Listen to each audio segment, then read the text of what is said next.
हम जितना दूसरों का सेवा करेंगे, दूसरों का मदद करेंगे, ईश्वर भी हमारा उससे कहीं ज़्यादा मदद करेगा।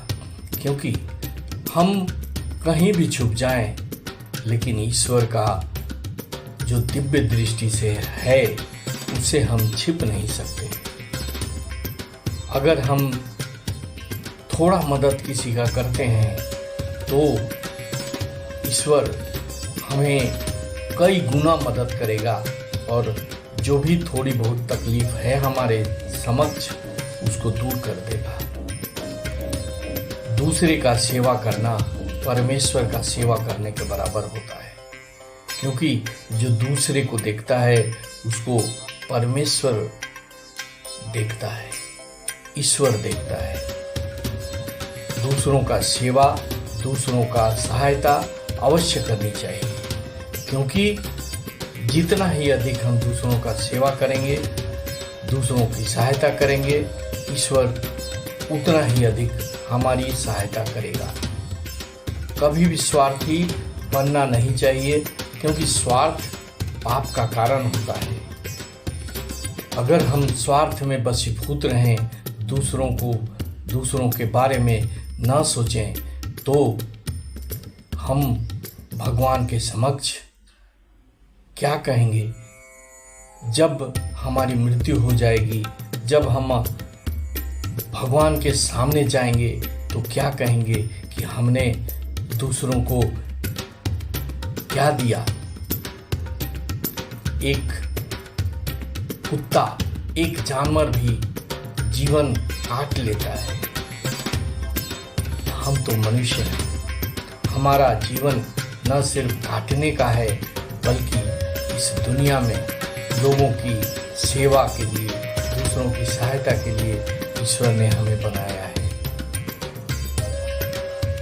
इसलिए जितना ही अधिक हो सके हमें दूसरों का मदद करना चाहिए। एक गरीब लकड़हारा था जो लकड़ी काटकर किसी तरह से अपने परिवार का पेट भरता था।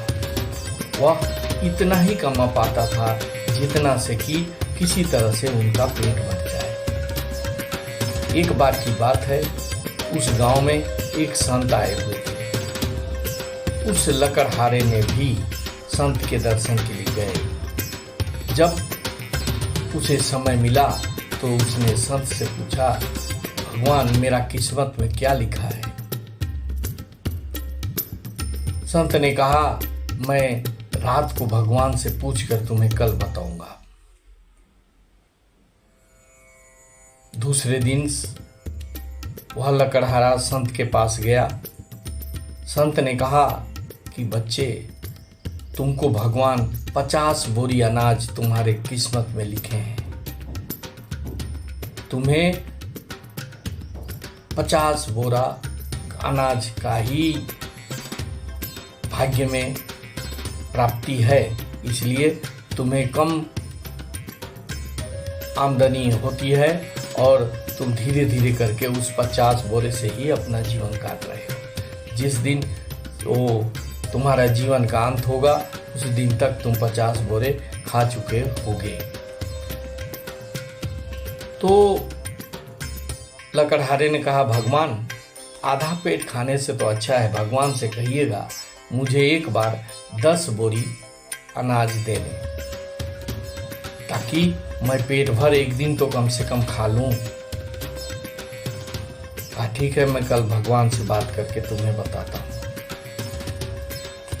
दूसरे दिन सुबह हुआ, किसान के घर 5 बोरे अनाज पहुंच गए।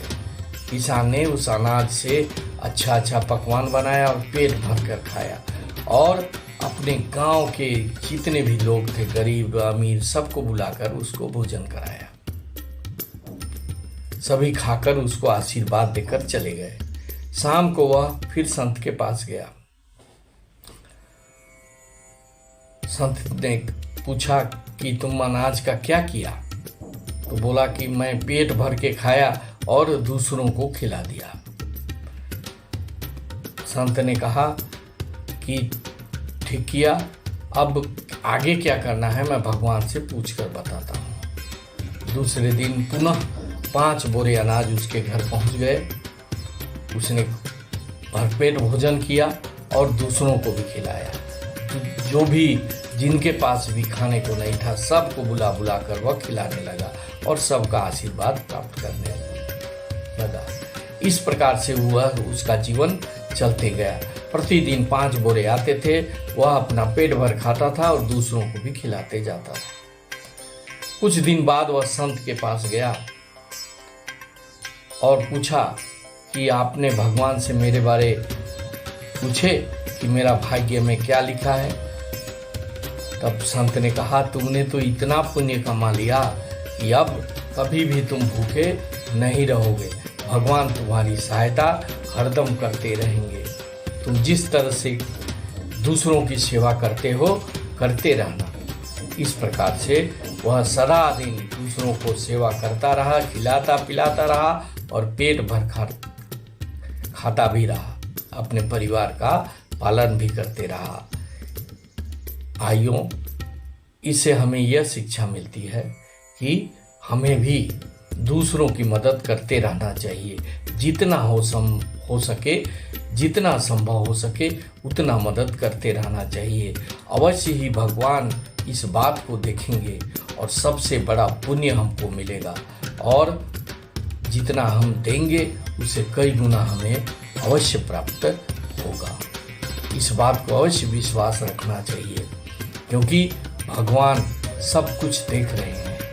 हम जैसा कर्म करेंगे, जैसा हमारा विचार होगा, उसी प्रकार हमारी जो भगवान से प्राप्ति है वह मिलेगा। अगर हम बुरा करेंगे, दूसरे को प्रताड़ित करेंगे, दूसरे का हानि करेंगे, तो हमारा भी हानि होगा। इसलिए जितना हो सके दूसरों को मदद करना चाहिए, दूसरे को कभी भी हानि नहीं पहुंचाना चाहिए, क्योंकि जैसा बोओगे वैसा ही काटोगे। जितना दोगे उससे कई गुना प्राप्त करोगे। 1 रुपया दोगे, लाखों रुपया तुम्हें मिलेगी। इसलिए जितना हो सके जरूरतमंदों की सेवा करनी चाहिए। यही सबसे बड़ा भक्ति है, सबसे बड़ा मुक्ति है। अगर यह वीडियो अच्छा लगा तो इसे सब्सक्राइब करेंगे, शेयर करेंगे और लाइक करेंगे। Thank you very much. जय हिंद, वंदे मातरम।